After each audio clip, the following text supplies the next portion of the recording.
7 సూచక్రియలు ఉన్నాయి. మొదటిది కానా వివాహంలో ఆయన నీళ్లను ద్రాక్షారసంగా మార్చాడు. 2వ అధ్యాయం మొదటి 11 వచనాలు. 2వది 4వ అధ్యాయం 46 నుండి 54 వరకు ప్రధాని కుమారుని ఆయన బాగు చేసి స్వస్థపరిచినట్టుగా చూస్తున్నాం. 3వది 5వ అధ్యాయంలో బెతెస్దా కోనేటి దగ్గర ఆ వ్యక్తిని బాగు చేశాడు. 4వది 6వ అధ్యాయంలో వేల సంఖ్యలో జనానికి భోజనాన్ని అందించాడు. ఆ తర్వాత 5వది 6వ అధ్యాయంలో 16వ వచనం నుండి నీటిపైన ఆయన నడిచి వచ్చాడు. 6వది 9వ అధ్యాయంలో ఆ పుట్టుగుడ్డివానికి సంపూర్ణమైనటువంటి స్వస్థత, ఆ వెలుగు అనుగ్రహించాడు. 7వది 11వ అధ్యాయంలో చనిపోయిన లాజరును లేపాడు. ఈ 7 సూచక్రియలు కనబడుతున్నాయి. ఇందులో 7 గృహాలు ఉన్నాయి. 7 గృహాలు కనబడుతున్నాయి. ఒక జ్ఞాపకం చేసుకోండి. మొదటి అధ్యాయంలో ఉన్నది హౌస్ ఆఫ్ ఫెలోషిప్ అంటారు, సహవాస గృహం. మొదటి అధ్యాయంలో 37-38 వచనాల్లో ఒక మాట ఉన్నది. అతడు చెప్పిన మాట ఆ 2 శిష్యులు విని యేసును వెంబడించిరి. యేసు వెనుకకు తిరిగి వారు తన్ను వెంబడించుట చూచి ఏమన్నాడు? ప్రభు, మీరేమి వెతుకుతున్నారు? మీరు దేన్ని వెతుకుతున్నారు అని వారిని అడుగా, వారు రబ్బీ నీవెక్కడ కాపురం ఉన్నావని ఆయన అడిగిరి. రబ్బీ అను మాటకు బోధకుడు అని అర్థము. వచ్చి చూడుడని ఆయన వారితో చెప్పగా వారు వెళ్ళి ఆయన కాపురమున్న స్థలము చూచి ఆ దినము ఆయన యొద్ద బస చేశారు.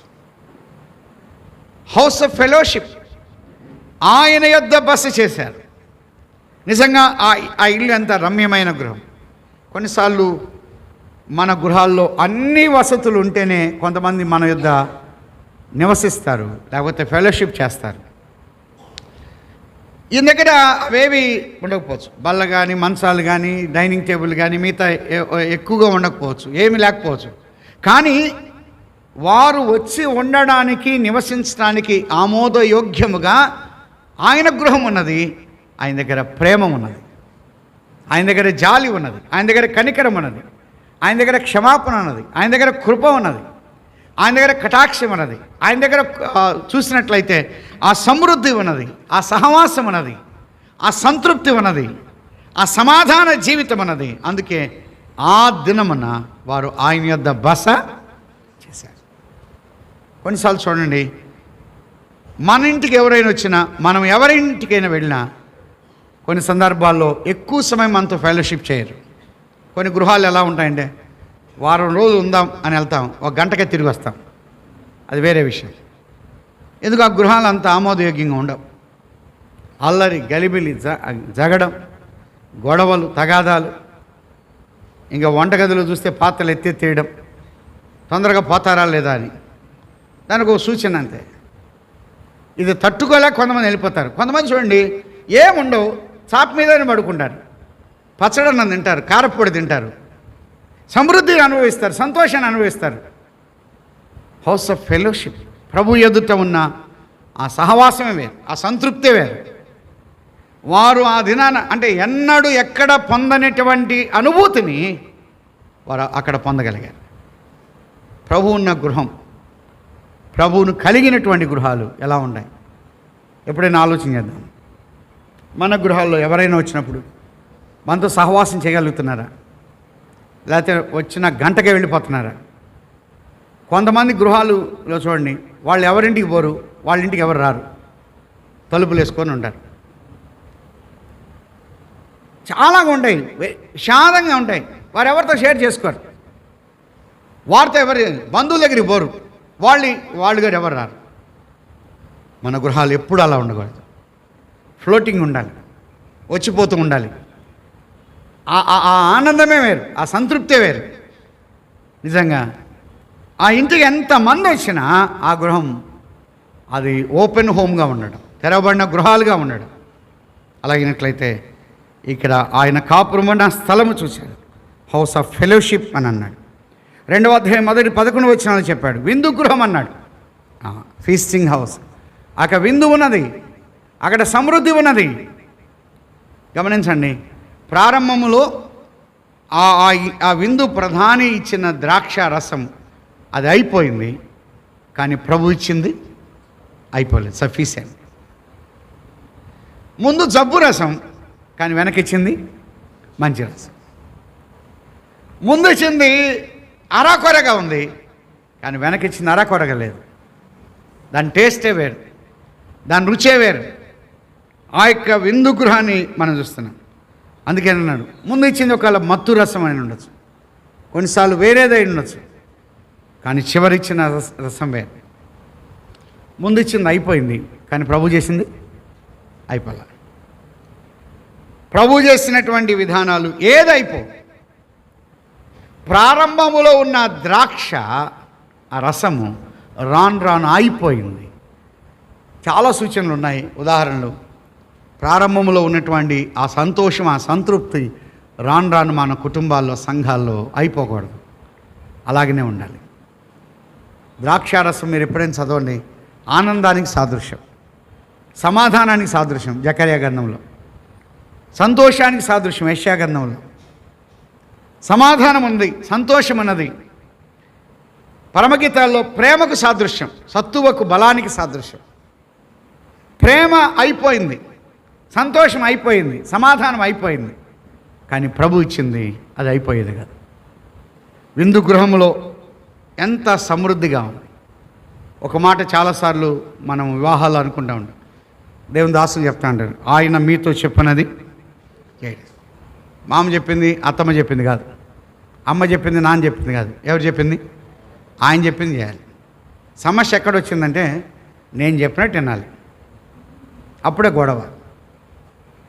పెళ్ళయిదో లేదో కొన్నిసార్లు అంటారు, భార్య పక్కన కూర్చున్నాండి, భార్యను బండి మీద ఎక్కించుకొని తిరుగుతుంది. భార్యను ఎక్కించుకోక భార్య పక్కన కూర్చోక ఎవరి పక్కన కూర్చోవాలి? చేసేది మనమే, అనేది మనమే. మనకు కొన్నిసార్లు ఆంధ్రాలో కొన్ని ట్రెడిషన్స్ కొన్ని ఉన్నాయి. భర్త పక్కన భార్య కూర్చోకూడదు, అంటే వాళ్ళు ఎవరు లేనప్పుడు కూర్చోవాలి సీక్రెట్గా. ఫ్యామిలీ లైఫ్ అటువంటిది కాదు. అందుకే అన్నాడు, అది ప్రారంభంలో ఉన్నదే అయిపోయింది.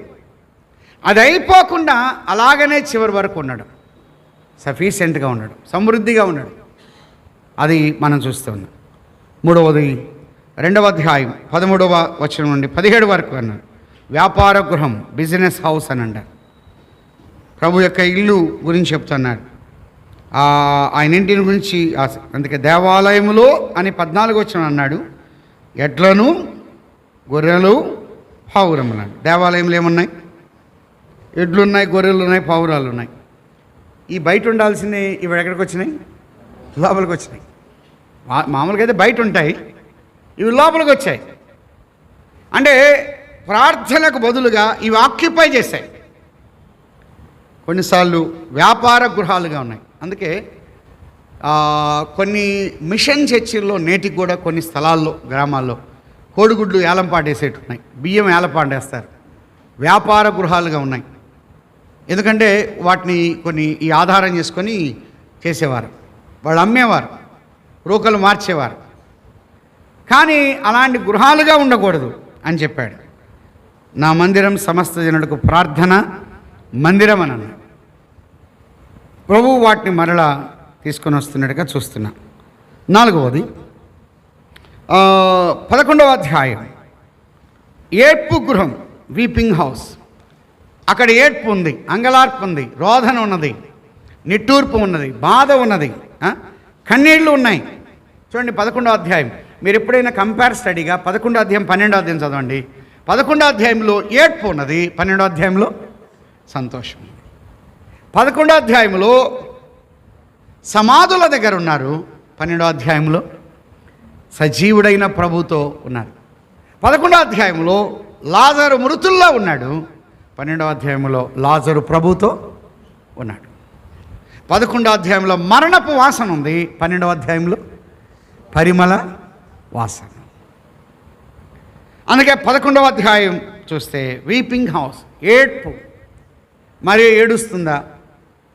మిగతా వారు ఏడుస్తున్నారా? యూదులు ఏడుస్తున్నారా? అక్కడున్నవారు ఏడుస్తున్నారా? అంగలార్పు, రోదన, మరణము, బాధ ఉన్నది. కానీ 12వ అధ్యాయం అది చూస్తే 5వది వర్షిప్ హౌస్, ఆరాధన గృహం. అక్కడ ఆరాధన ఉన్నది, ప్రభువుతో ఉన్నారు, అందుకే అన్నాడు, లాజరు ఆయనతో కూడా భోజనమునకు కూర్చున్న వారిలో ఒకడు. మృతుల్లో ఉన్నవాడులో ఒకడుగా ఉన్నవాడు ఇప్పుడు ఎలా ఉన్నాడు? ఆయనతో భోజనమునకు కూర్చున్న వాళ్ళు ఒకడు. అక్కడ ముగ్గురు కనపడతారు. మార్త ఉపచారము చేశాను, లాజరు ఆయనతో భోజనానికి కూర్చున్నాడు, మరియా అత్తరు తీసుకొచ్చి ఆయన పాదములకు, అంటే ముగ్గురు కనబడతారు. అక్కడ ఆరాధన గృహముగా కనబడుతుంది. 6వది 13 నుండి 17వ అధ్యాయం వరకు, 13వ అధ్యాయం నుండి 17వ అధ్యాయం వరకు సేవా గృహం, అపర్ మినిస్ట్రీ అన్నట్టుగా మినిస్ట్రీ హౌస్గా మనం చూస్తున్నాం. అక్కడ మేడగది పరిచర్య, మన ప్రభు అయినటువంటి యేసు క్రీస్తు వారిని కళ్ళకు కట్టినట్టుగా ఆయన యొక్క సేవ 13వ అధ్యాయంలో కనబడుతుంది.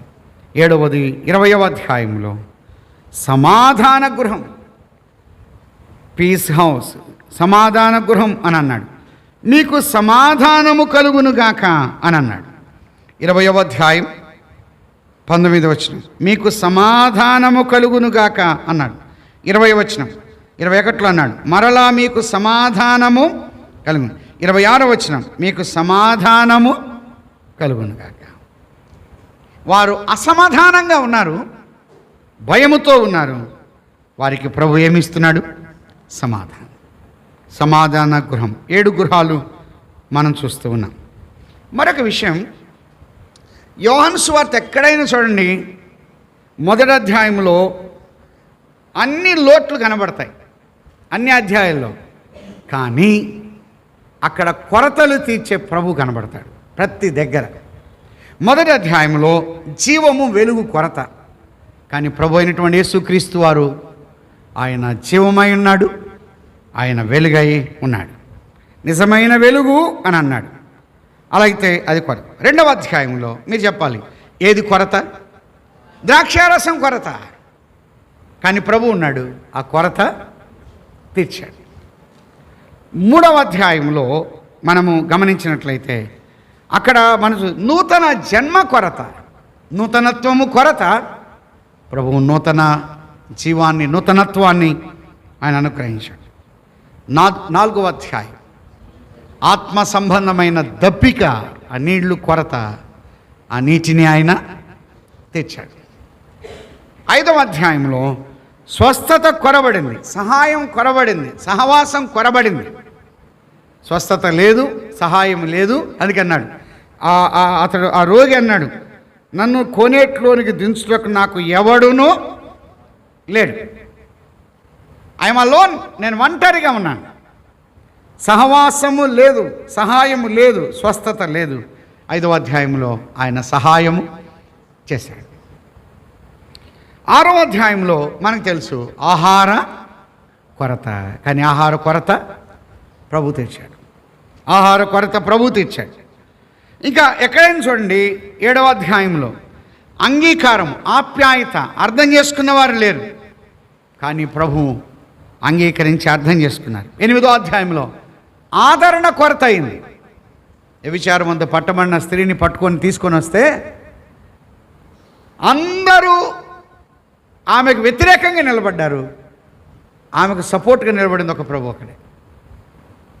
అందుకే అన్నాడు అమ్మా అని అన్నాడు. అందరు ఇష్టం వచ్చేవాడు ఎట్టంటే అటు మాట్లాడారు, కానీ ఆయన అలా మాట్లాడలా, అమ్మా అని అన్నాడు. నిజంగా ఆ మాటకు ఆమె హృదయం ఎంత తేలికైపోయి ఉంటుంది.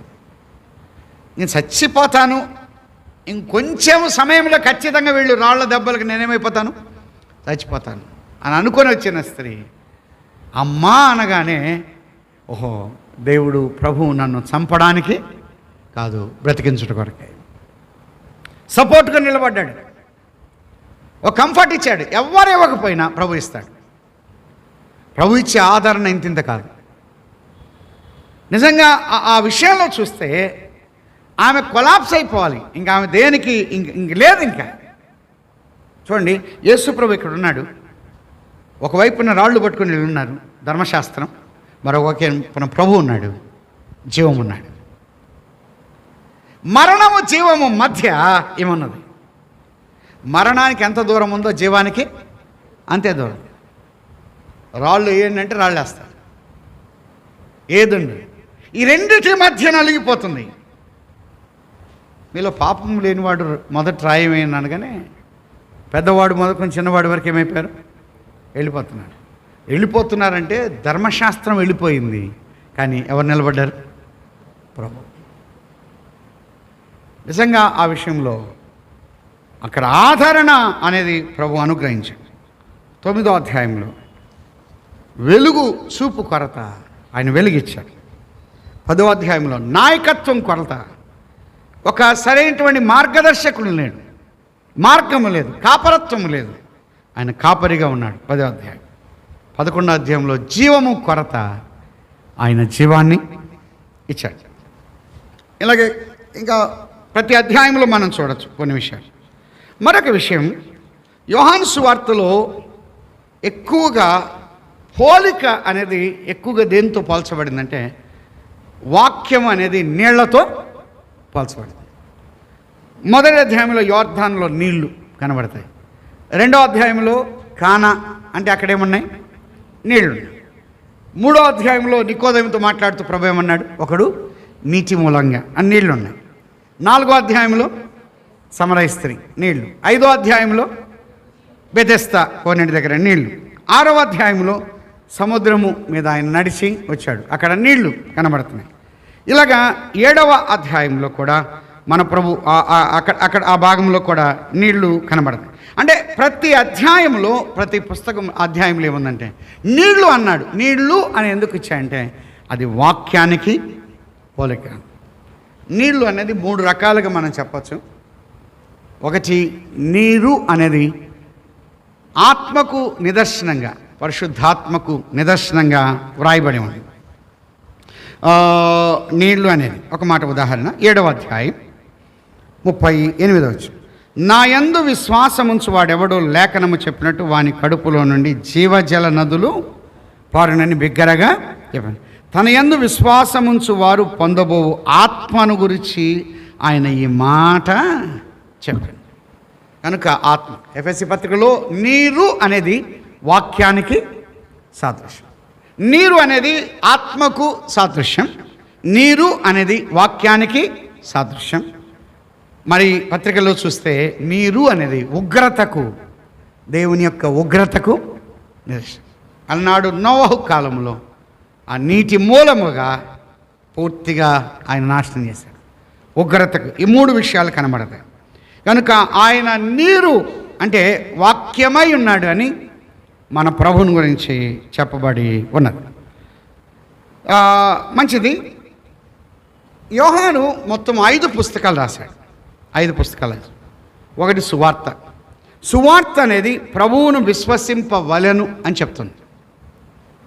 3 పత్రికలు రాశాడు. యోహాను రాసిన 3 పత్రికలు ప్రభువును ప్రేమించాలి అని చెప్తున్నాయి 3 పత్రికలు. కానీ ప్రకటన గ్రంథం రాస్తూ ఆయన అన్నాడు, ఎవరైతే విశ్వసించారో, ఎవరైతే ప్రేమించారో వారు ప్రభు కొరకు ఎదురు చూడాలి. కనుక యోహాను సువార్త ప్రభువుని ఎలా విశ్వసించాలో తెలియపరుస్తుంది. 3 పత్రికలు ప్రభువుని ఎలాగా ప్రేమించాలో తెలియపరుస్తుంది. ప్రకటన గ్రంథం ప్రభు కొరకు ఎలా ఎదురు చూడాలో తెలియపరుస్తుంది. యోహాను సువార్తలు కానీ పత్రికలు కానీ కొన్ని మాటలు రిపీటెడ్గా ఎక్కువ ఉంటాయి. విశ్వాసం, ప్రేమ, సత్యం, ఈ మాటలు ఎక్కువసార్లు గమనిస్తాం. విశ్వాసం, విశ్వాసం, ప్రేమ, సత్యం, ఈ మాటలు ఎక్కువసార్లు కనబడతాయి.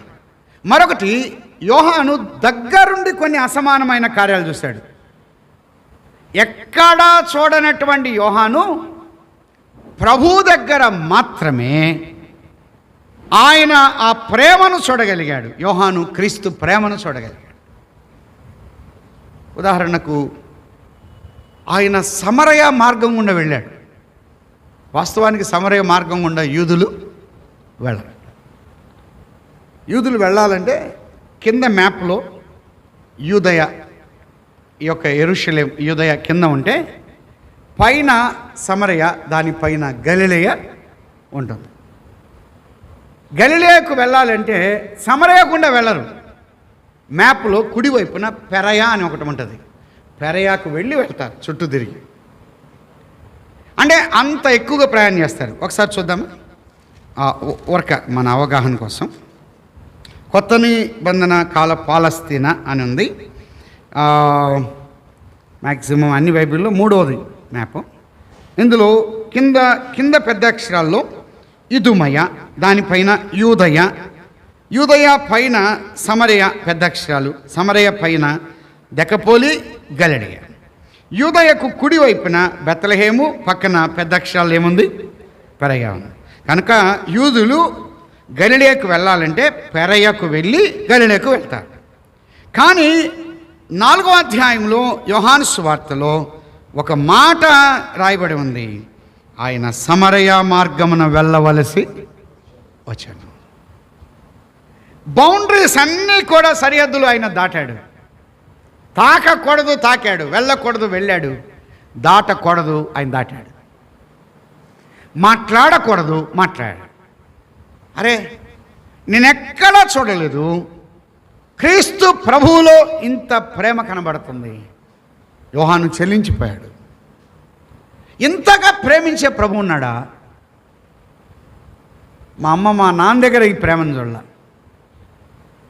ప్రారంభంలో బాప్తిసం ఇచ్చి యోహాను ఉన్నాడు. ఆయన కన్నా ఈ ప్రభువులో ఉన్న ప్రేమ ఇంత గొప్పదా? సమరయ స్త్రీ దగ్గరికి వెళ్ళి మాట్లాడుతున్నాడు. సాంగత్యమే లేదు సరిగదా, మాట్లాడమా? యోహాను యొక్క హృదయం ఇదైపోయింది. ప్రారంభంలో ఉరిమేడివాడుగా ఉన్నాడు, ఇతరుల నాశనాన్ని కోరేవాడుగా ఉన్నాడు, ఇబ్బంది పరిచేవాడుగా ఉన్నాడు. 4 రకాలైన బలహీనతలు యోహానులో ఉన్నాయి. కానీ ప్రభువును చూస్తూ ఉండగా క్రీస్తు యొక్క స్వారూప్యం యోహానులోకి వచ్చింది. ప్రారంభంలో మనమందరం బలహీనులే, నేను బలహీనున్నే. కానీ క్రీస్తు ప్రభువును ధ్యానిస్తూ ఉండగా, ప్రభువును ఎరుగుతూ ఉండగా, ప్రభువును గమనిస్తూ ఉండగా, ప్రభువుల్లో ఉన్నటువంటి ఔన్నత్యం, ఆ హుందాతనం, ఆ స్వారూప్యం అనేది నీలో నాలో ఏర్పడాలి. అదొకటి చూశాను. మరొకటి 5వ అధ్యాయంలో బెతెస్దా కొనేటి దగ్గర పడి ఉన్న వ్యక్తిని ఆయన పలకరిస్తున్నాడు. అసలు 38 సంవత్సరాల నుంచి ప్రారంభంలో కొంతమంది పట్టించుకున్నారు, కానీ చివరికి ఎవరు పట్టించుకున్నారు? ఆ ఒక్క మాట చాలండి, నాకు ఎవడు లేడు, నేను ఒంటరిగా, నాకు ఎవడూ లేడంటే చూడండి ఆశ్చర్యం ఏంటంటే, అందరి చూపు కోనేటి మీద ఉంది, ఈ వ్యక్తి చూపు కూడా కోనేటి మీద ఉంది. కానీ ప్రభు చూపు ఎవరి మీద ఉంది? కోనేటి మీద లేదు, మిగతా వాళ్ళ మీద లేదు. ఏ వ్యక్తి మీద ఉంది? డిఫరెంట్గా చూస్తాడు ప్రభు. మీరు ఎప్పుడైనా మన జీవితాలు చూడండి, అందరు బాగా ఉన్నవాళ్ళని చూస్తారు, కానీ ప్రభు అట్లా ఎప్పుడు చూడండి. అందరూ బాగా సమృద్ధిగా ఉండి వెల్ సెటిల్డ్గా ఉన్న వాళ్ళని బాగా చూస్తాడు, కానీ ప్రభు అలా చూడడు. ఆయన డిఫరెంట్గా చూస్తాడు. ఆయన డిఫరెంట్గా, ఆయన చూపే వేరు. ఆయన ప్రేమ, ఆప్యాయత, అందరూ ఉన్నవాళ్ళని పలకరిస్తాడు. ఏం చేశాడంటే ఈ వ్యక్తి లేని వ్యక్తి దగ్గరికి వచ్చి పలకరిస్తున్నాడు. అసలు యోహానుకు ఏం అర్థం కాల, ఇదేంటి ఇది అని. పైగా ఎన్ని సంవత్సరాల నుంచి ఉన్నాడు? 38. ఒక బ్రదర్ అన్నాడు, రోగులందరిలో సీనియర్ రోగి అట, చాలా రోగం, సీనియర్ రోగి. అందరికి సలహాలు ఇస్తారు, రా అబ్బాయి ఇదిగో నీళ్ళు కదిలి చూడండి రా, అటు వెళ్ళండి, అటు మునగండి అంటున్నాడు. కానీ ఇతను ఎక్కడే ఉంటున్నాడు. కొంతమంది సంఘాల్లో అంతే, చాలా సంవత్సరాల నుంచి అట్టే ఉంటారు, అందరు సలహాలు ఇస్తారు, వాడు అట్టే ఉంటారు, ఎదుగుండదు బొదుగుండదు, ఉన్నారంటే ఉన్నారంతే. అదిగో అదిగో అదిగో నీళ్ళు అంటున్నాడు, అక్కడే ఉన్నాడు, లేవలేడు, నిలవలేడు, నలవలేడు, ఏం చేయలేడు, అందరికి సలహాలు ఇస్తున్నాడు. ఎక్స్పీరియన్స్ బాగా ఉంది, కానీ అనుభవం లేదు. కొంతమంది అంతే, వాక్యం బాగా తెలుసు, అన్నీ బాగా తెలుసు, కానీ వాళ్ళ ప్రాక్టికల్ లైఫ్ ఉండదు. వాళ్ళు సంఖ్యలో ఉన్నామంటే ఉన్నాం. ప్రభు ఆ వ్యక్తిని చూశాడు, ఆ వ్యక్తి దగ్గరికి వెళ్ళాడు, మాట్లాడుతున్నాడు. అరే ఏంటి ప్రభు ఇలా మాట్లాడుతున్నాడు? అంత మాత్రమే కాదు, 8వ అధ్యాయం మనం ఇందాక చదువుతాం. అందరూ వ్యభిచారం అంతా పట్టుకొని వచ్చిన స్త్రీని తీసుకొస్తే ప్రభు ఆమెతో మాట్లాడుతున్న విధానం, ఆమెతో వ్యవహరించిన శైలి, మాట్లాడిన సందర్భం, మాట్లాడిన విషయం, ఆయన డిఫరెంట్గా మాట్లాడుతున్నాడు. ప్రభు ప్రేమ ఎప్పుడు కూడా వేరుగా ఉండదు. యోహాను యొక్క హృదయం చెల్లించిపోయింది, కదిలిపోయింది. ప్రారంభంలో కొన్ని బలహీనతలు ఉన్నాయి, కానీ రాను రాను అయిపోయాయి. 4 బలహీనతలు యోహాన్లో ఉన్నాయి ప్రారంభంలో. ఉదాహరణకు ఊరికే నేను అవుట్లైన్గా చెప్పి నేను ముగిస్తాను. మార్కు సువార్త మొదటిది 3వ అధ్యాయం 17వ వచనం, 3:17. జెబెదయి కుమారుడగు యాకోబు అతని సహోదరుడగు యోహాను, వీరిద్దరికి ఆయన బోయనెర్గెస్ అను పేరు పెట్టాను. బోయనెర్గెస్ అనగా ఊరిమేడివారు అని అర్థం. ఈ యాకోబు యోహానులు చిన్నదానికి పెద్దానికి ఏం చేసేవారు? వీరు ఉరుముతారు. థండరింగ్ అని అంటారు కదా, ఉరమడం అనేది శరీర లక్షణమా ఆత్మీయ లక్షణమా? శరీర లక్షణం. కొంతమంది చిన్నదానికి పెద్దానికి ఇంట్లో ఉరుముతూ ఉంటారు. కొన్నిసార్లు అంటారు, ఎవరైనా అట్లాటోళ్ళు వస్తే అమ్మ ఉరుమొచ్చిందంటారు. అరే ఉరుమొచ్చిందంటే ఇంకా అలర్ట్గా ఉండాలని. కొన్నిసార్లు భర్త భార్య మీద ఉరమడం, భార్య భర్త మీద ఉరమడం, ఇదంతా శరీర లక్షణం. కొన్నిసార్లు చిన్నదానికి పెద్దానికి ఉరిమేవాళ్ళు ఉంటారు సంఘంలో కూడా. అది సరైనటువంటి క్రమమైన రీతిలో కోపపడడం మంచిదే, కానీ ఆ కోపంలో కొన్నిసార్లు పాప మాటలు కూడా దొరుకుతాయి. అందుకే అన్నాడు, కోపపడు కానీ పాపం. కొన్నిసార్లు వెంటనే మనం ఉరుముతాం. ఈ ఉరిమే లక్షణం చిన్నానికి పెద్దానికి కూడా ఈ యోహాను యాకోబు వెంటనే ఉరిమేవాళ్ళు, వెంటనే శరీరాన్ని ఫ్లష్ ముందు పెట్టేవాళ్ళు. అది ఉరిమే లక్షణం ఉంది. అది మొదటిది. రెండవది, మార్కు సువార్తలోనే మరొక వచనాన్ని మనం చూద్దాం. వారు ఉరవడం మాత్రమే కాకుండా ఇక్కడ చెప్పాడు. అదే సమయంలో లూకాసు వార్తలో ఒక వచనం చదువుదాం. లూకాసు వార్తలు అక్కడక్కడ ఉన్నాయి. 9వ అధ్యాయం 49వ వచనం. యోహాను, ఏలినవాడ ఎవడో ఒకడు నీ పేరట దయ్యములను వెళ్ళగొట్టగా మేము చూచితిమి, వాడు మనల్ని వెంబడించిన వాడు కాడు గనుక వాణ్ణి ఆటంకపరిచితిమి అని అన్నాడు. ప్రారంభంలో యోహాన్లో ఉన్నది మరొక లక్ష్యం ఏంటంటే ఆటంకపరచడం. శిష్యుల్లో మ్యాక్సిమం ఉంది, కానీ స్పెసిఫిక్గా మనం ఇక్కడ చదువుకున్న భాగంలో యోహాను ఆటంకం. ఎవరైనా కార్యం చేశారా, చేస్తే మేమే చేయాలి కానీ మిగతా వాళ్ళు చేయడానికి వెళ్ళలేదు. యేసు అన్నాడు, మీరు వాడిని ఆటంకపరచుకొని, మీకు విరోధి కానివాడు మీ పక్షమున ఉన్నవాడు. ఏది చేసినా ఎవరు చేయాలి? మేమే చేయాలి. ఎవరైనా కానీ ప్రభు పేరట చేస్తే వారిని ఏం చేస్తున్నాడు? వీళ్ళు ఆటంకపరుస్తారు. ఆటంకపరచడం అనేది అది సరైనటువంటి విధానము కాదు. అదొకటి, ఆటంకపరచడం. లూకాసు వార్త 9వ అధ్యాయంలోనే 53, ఆయన యెరూషలేమునకు వెళ్ళని అభిముఖుడైనందున వారు ఆయన్ను చేర్చుకొనలేదు. శిష్యులైన యాకోబు యోహాను చూచి, ప్రభువా, ఆకాశం నుండి అగ్ని దిగి వీరిని నాశనం చేయనట్లు మేము ఆజ్ఞాపించడం నీకు ఇష్టమా అని అడగా ఆయన వారి తట్టు తిరిగి వారిని గద్దించాడు. ఎవరైతే మిమ్మల్ని చేర్చుకోలేదో, ఎవరైతే మీకు ఇబ్బంది కలిగిస్తున్నారో వారిని మేమేం చేస్తాం? నాశనం చేస్తాం. కానీ ప్రభు ఎందుకు వచ్చాడు? 4 అక్కడ అంకేసి అన్నారు, మీరు ఎట్టి ఆత్మ గలవారు మీరు ఎరుగరు, మనుష్య కుమారుడు మనుషుల ఆత్మను రక్షించుటకే కానీ నశింపచేయుటకు రాదు. నేను నశింపజేయడానికి రాలా, మీరేం చేస్తున్నారు? నశింప చేస్తున్నారు. ఇతరుల నాశనాన్ని కోరుతున్నారు. ఉరిమెడివాడుగా ఉన్నాడు, ఆటంకపరిచేవాడుగా ఉన్నాడు, ఇతరుల నాశనాన్ని కోరుతున్నాడు. మార్కు సువార్త 10వ అధ్యాయం 35 నుండి మనం చూసినట్లయితే, అంత చదవనక్కర్లేదు. ఇద్దరు వచ్చి ఇక్కడ ప్రభువుని అడిగినట్టుగా, ఒక సందర్భం తల్లి అడిగినట్టుగా ఉంది. అంబిషన్ మంచిదే. ఏమని అడుగుతున్నారంటే, వారు ఒక మాట అడిగారు, నీ మహిమ యందు నీ కుడివైపున ఒకడు, నీ ఎడం వైపున ఒకడు కూర్చున్నట్లు మాకు దయచేయమని. ఎవరి ముందు అడుగుతున్నారు? 41వ వచనం.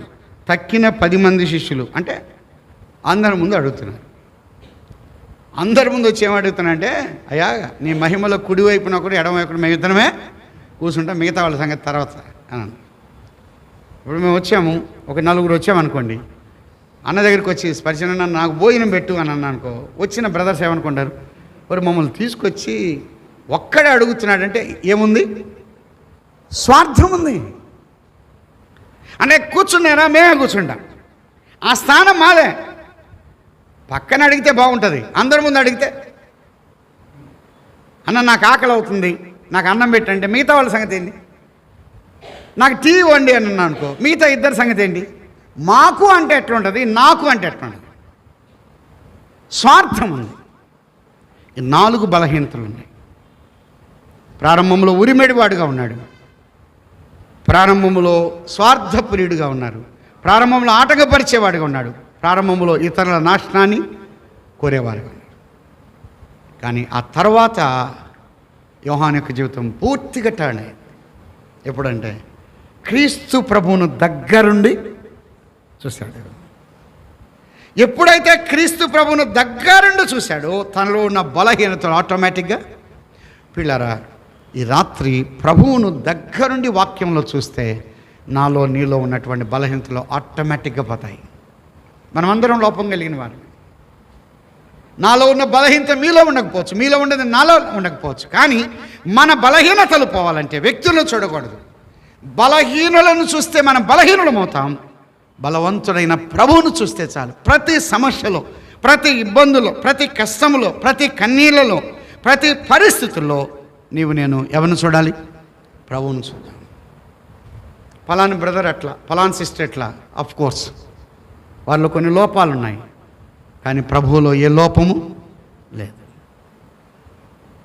దగ్గరున్నాడు, వెరీ నియర్ టు గాడ్.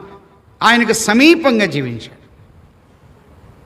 ఒక మాట గమనించండి, అయస్కాంత క్షేత్రంలో ఒక ఇనప ముక్కను ఉంచినట్లయితే అది ఇనప ముక్క అయస్కాంతానికి రాసుకొని అంటుకొని అయస్కాంతం యొక్క స్వభావం దేనికి వస్తుంది? స్వాభావికంగా ఇనుప ముక్క ఆకర్షణ లేదు, కానీ ఆకర్షించటాన్ని బట్టి ప్రభువు దగ్గరికి రావడాన్ని బట్టి, లేకపోతే అయస్కాంతానికి దగ్గరికి రావడాన్ని బట్టి ఆ స్వభావం అనేది దానికి వచ్చింది. మనలో అందరూ వ్యతిరేక స్వభావమే, కానీ ప్రభువుకు దగ్గర ఉన్నాడు. ఈ 5 విషయాలు ఊరికి జ్ఞాపకం చేసి నేను ముగిస్తాను. యోహాను సువార్త 5 సార్లు ఆ మాట ఉపయోగించాడు. 13వ అధ్యాయం 23వ వచనం, ఆయన శిష్యుల్లో యేసు ప్రేమించిన ఒకడు అని అన్నాడు. యేసు ప్రేమించిన ఒకడు యేసు రొమ్మున ఆనుకొను. చూడండి, ఇప్పుడు ఏం నేర్చుకున్నాడంటే ఈ యొక్క ఉరిమే లక్షణం ద్వారా, స్వార్థము ద్వారా, ఆటంకపరచడం ద్వారా, ఇతరుల నాశనాన్ని కోరుట ద్వారా నేను ప్రభువుకు దగ్గర కాలేను. కానీ ఒకటి, ప్రభువును దగ్గరుండి చూస్తూ ఉండగా తనలో ఉన్న లక్షణం పోయింది. అందుకే యేసు ప్రేమించిన ఒకడు యేసు రొమ్మున ఆనుకొనుచూ ఉండెను. ఆయన రొమ్ము అనేది ప్రేమకు నిదర్శనం.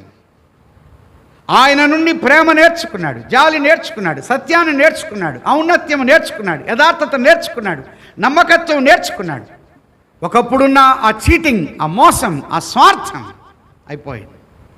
ప్రభు మీద ఆనుకోవటాన్ని బట్టి తాను కొన్ని విషయాలు నేర్చుకున్నాడు. రొమ్మున ఆనుకొనుచూ ఉండెను అని అన్నాడు. ఆనుకొనుచూ ఉండేను కాదు.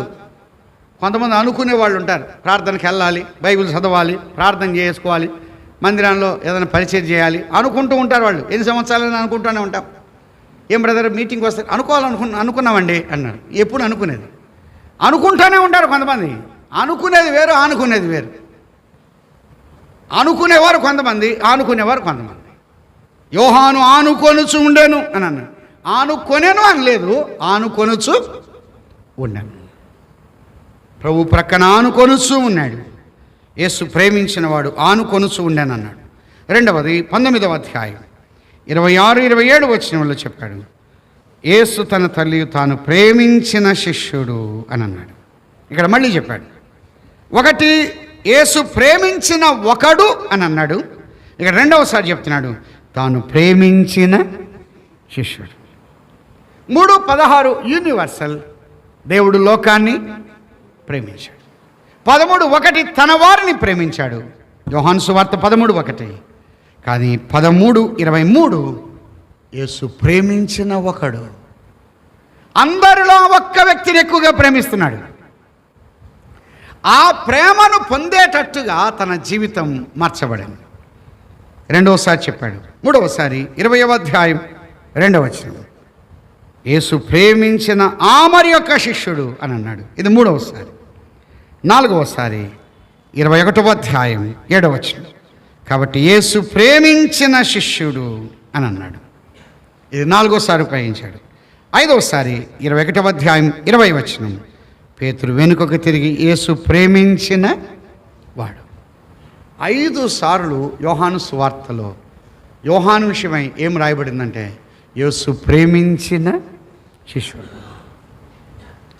యేసు ప్రేమించిన శిష్యుడు ఏం చేస్తారంటే 5 విషయాలు ఇక్కడ ఉన్నాయి. 13:23లో యేసు ప్రభు చేత ప్రేమించబడే శిష్యుడట రొమ్మున ఆనుకుంటాడు. ఆనుకొనుట అంటే విశ్వాసము. ఎవని మనస్సు నీ మీద ఆనుకొనునో వాణ్ణి పూర్ణ శాంతి గలవానిగా కాపాడు. ఎలయనగా అతడు ఆయనందు విశ్వాసము. ఆనుకొనుట అంటే ఆధారపడుట, విశ్వసించుట. వాళ్ళ మీద ఆనుకున్నవాడు, దోణి మీద ఆనుకున్నవాడు ఇప్పుడు ఎవరి మీద ఆనుకున్నాడు? ప్రభు మీద ఆనుకున్నాడు. ఒకటి యేసు ప్రేమించిన వాడు ప్రభు మీద మాటికి ఎవరి మీద ఆనుకుంటాడు? ప్రభువు చేత మనం ప్రేమించబడ్డామంటే మనం వ్యక్తుల మీద ఆనుకోవడం. ఎవరి మీద ఆనుకుంటాం? ప్రభు మీద. రెండవ చెప్పాడు 18వ అధ్యాయంలో 19వ అధ్యాయం 26లో యేసు ప్రేమించిన శిష్యుడు దగ్గర ఉన్నాడు అన్నాడు. యేసు ప్రభు చేత ప్రేమించబడ్డవాడు దగ్గరుంటాడా, దూరంగా ఉంటాడా? దగ్గరుంటాడు. కూటాల్లో దగ్గరుంటాడు, పరిచర్యలో దగ్గరుంటాడు, వాక్యంలో దగ్గరుంటాడు. ఏ దగ్గర? ఆయన శిలువ మీద ఉన్నాడు. శిలువ మీద రక్తం గారుస్తుండగా శిలువకు దగ్గరున్నాడు. శ్రమలలో దగ్గరున్నాడు, అవమానంలో దగ్గరున్నాడు, ఇబ్బందుల్లో విపత్కరమైన పరిస్థితుల్లో అది దగ్గరుండే పరిస్థితులు కాదు, దగ్గరున్నాడు. ప్రభువుకు దగ్గరున్నాడు. మిగతా శిష్యులు దూరం అయిపోయారు, కానీ యోహాను మాత్రం ఎక్కడున్నాడు? దగ్గరున్న వ్యక్తికి తల్లి బాధ్యతలు సంఘంలో కూడా అంతే. దగ్గరున్న వాళ్ళకి అప్పగించాలి, దూరంగా ఉన్న వాళ్ళకి అప్పగించాలి. దగ్గరున్న వాళ్ళకి అప్పగించాలి. వాక్యం చెప్పేది అదే. దూరంగా ఉంటే అప్పగించకూడదు. దగ్గరగా ఉన్నవాడికి అప్పగించాడు. అందరికీ అప్పగించాల, పేతురుకి అప్పగించాల, కానీ ఎవరికి అప్పగిస్తున్నాడు? తల్లి బాధ్యత. యోహాను. మూడవది 20వ అధ్యాయం. యేసు ప్రేమించిన వాడు ముందుగా పరిగెత్తాడు, కానీ పేతురు వచ్చేంత వరకు ఉన్నాడు. పరిగెత్తిన వాడు అతని కంటే అన్నాడు. వారిద్దరు కూడి త్వరగా పరిగెత్తి ముందుగా వెళ్ళాడు. త్వరగా పేతురు కంటే అని అన్నాడు. యేసు ప్రభు చేత ప్రేమించబడిన వ్యక్తి ఎలా ఉంటాడంటే అతను చురుగ్గా ఉంటాడు. పరిచర్య అన్నా, పని అన్నా, సేవ అన్నా, ప్రభు పట్ల ఆలోచన అన్నా, ఆ వైఖరన్నా, ఆ తపన, ఆ తహన, ఆ తృష్ణ, ఆ దామార్ది, ఆ దప్పిక ఉంటుంది. ప్రభు నన్ను ప్రేమిస్తున్నాడు. ముందుగా వెళ్ళాడు, కానీ పేతురు వచ్చేంతవరకు ఆగాడు. యోహాను కంటే పేతురు పెద్దవాడు. ఆత్మ సంబంధమైన విషయాల్లో కూడా పేతురును గౌరవిస్తున్నాడు. యేసు ప్రభు చేత ప్రేమించబడ్డ వ్యక్తి చురుగ్గా ఉంటాడు. అంత మాత్రమే కాకుండా వచ్చినటువంటి పెద్దలను, ఆత్మ సంబంధమైన వాళ్ళని ఏం చేస్తాడు? గౌరవిస్తాడు. 4వ 21వ అధ్యాయం. అందరూ గుర్తుపట్ల యేసు ప్రభువును 21:7 అన్నాడు. కాబట్టి యేసు ప్రేమించిన శిష్యుడేమన్నాడు? ఆయన ప్రభు సుమి అని అన్నాడు. యేసు ప్రభు చేత ప్రేమించబడిన వ్యక్తి ప్రభువును ఏ పరిస్థితులైనా ఏం చేస్తాడు? గుర్తుపడతాడు. ఇది ప్రభు కార్యం, ఈ ప్రభు యొక్క స్పర్శ, ఈ ప్రభు తాకిడి. ప్రభు నన్ను కదిలించాడు, ప్రభు మాట్లాడాడు, ఇది ప్రభు చేసిన పని అని మాటికన్నా ఆయన ప్రభు సుమి అని అన్నాడు. అందుకన్నాడు ఆయన ప్రభు సుమి. మిగతా వారు గుర్తించలేకపోయారు. ప్రభువును గుర్తిస్తాం. ప్రభు చేత ప్రేమించబడిన మనము ప్రభు కార్యాలు గుర్తిస్తాం. ప్రభు యొక్క స్పర్శను తాకుతాం. ఆయన మనల్ని తాకుతున్నాడని మనకు అర్థమైంది. 5వ చెప్పాడు 21వ అధ్యాయం 20. వాస్తవానికి 15 నుండి చూస్తే పేతురుతో ప్రభు మాట్లాడుతున్నాడు. పేతురుతో మాట్లాడుతుండగా ఈ లోపుగా యోహాను వస్తున్నాడు. యోహాను వస్తున్నప్పుడు పేతురు ఏం చేశాడంటే 20వ వచనం. పేతురు వెనుకకి తిరిగి యేసు ప్రేమించిన వాడును భోజన పంక్తిని ఆయన రొమ్మును ఆనుకొని, ప్రభువా నిన్ను అప్పగించువాడెవడిని అడిగిన వాడిని శిష్యుడు తమ వెంట వచ్చుట చూచాను. పేతురు అతన్ని చూసి, ప్రభువా ఇతని సంగతి ఏమని అన్నాడు. అసలు ఎవరి సంగతి మాట్లాడుతున్నాడు ప్రభు? పేతురు ఎవరి సంగతి మాట్లాడుతున్నాడు? యోహాను. నెల్లూరులో కూడా మా వీధిలో ఒకడు ఉంటే, రే అబ్బాయి 10th క్లాస్ పాస్ అయ్యావా అన్నాడు. అంకుల్ ఈ చివరోడు ఫెయిల్ అయ్యాడు అనుకున్నాను. అరే నీ సంగతి ఏందిరా అన్న. చివరోడు ఫెయిల్ అంటే అదే నా తంతు అని. నేను ఫెయిల్ అయ్యాని చెప్పడానికి ఈ చివరోడు ఫెయిల్ అయ్యాడు అంకుల్ అంటున్నాడు. మనం కొన్నిసార్లు మన సంగతి చెప్పాము. అసలు నీ సంగతి ఏంది అంటే, ప్రభువా ఇతని సంగతి ఏంది అన్నాడు. అతను నన్ను అసలు ఆల్రెడీ వెంబడిస్తున్నాడు. యేసు ప్రేమించిన వాడు ప్రభువుని ఏం చేస్తున్నాడు? వెంబడిస్తున్నాడు. చనిపోయేంత వరకు వెంబడించాడు. అందరూ హతసాక్షులైతే యోహాను సహజ మరణం పొందాడు. వృద్ధాప్యం వరకు వచ్చాడు. ప్రభువును ఎంతగా ప్రేమించాడో, ప్రేమించి పద్మాసు ద్వీపంలో కూడా జరగబోయే విషయాలన్నీ కూడా ఎవరికి చూపిస్తూ వచ్చాడు? యోహానుకి. నిజంగా ఒక్క వచనం, ప్రకటన గ్రంథం 1వ అధ్యాయం 6వ వచనం ఆ మాట రాస్తున్నాడు. మనలను ప్రేమించుచు తన రక్తము వలన మనలను మన పాపము నుండి మనలను విడిపించిన వానికి మహిమయు ప్రభావము యుగయుగములు కలుగు. ఆమేన్. మనలను ప్రేమించుచు తన రక్తమును బట్టి ప్రేమిస్తూ వచ్చాడు. ప్రాణం ఇచ్చి ప్రేమించాడు. రక్తము ధారపోసి ప్రేమించాడు.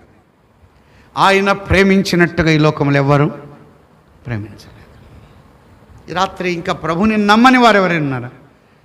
ఇంతగా క్రీస్తు ప్రేమ ప్రదర్శించబడగా ఆ ప్రేమకు దూరంగా ఉన్నావా? ఈ రాత్రి ప్రభు యొద్దకు వస్తే చాలు. కల్వరి శిలువలో రక్తము ధారపోసింది ప్రేమ. అవమానము, నింద, అపహాసం, హేళన ఆయన అనుభవించాడు. మన కొరకు చనిపోయి సమాధి చేయబడి తిరిగి లేచాడు. ఆయన మరలా రాబోతూ ఉన్నాడు.